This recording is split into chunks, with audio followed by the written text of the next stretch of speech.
Balita. Ang tulumanong DXDB Balita atod ganato ni Mayor Miguel Silva Jr. sa lungsod sa Pangantukan, Bukidnon. Ito nga mga balitang lokal ditong napitas sa Pangantukan, mga kabanilyo. Magtiayon nga disgrasya sa Barangay Lantay, pamilya nagbangutan. Atong mag-isara na mga detalye pinagi ni Bandilyo Lia Madrina Inot. Bandilyo Lia, i-Bandilyo na.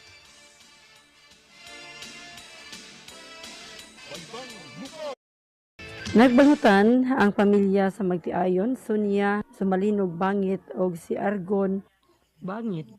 Uban usab sa ilang pag-umangkon nga 14 anyos nga mipanaw kagahapon adlaw human kini nabanggaan sa tubo-tubo truck didto sa Barangay Lantay mismo sa tulay nahitabo ang aksidente.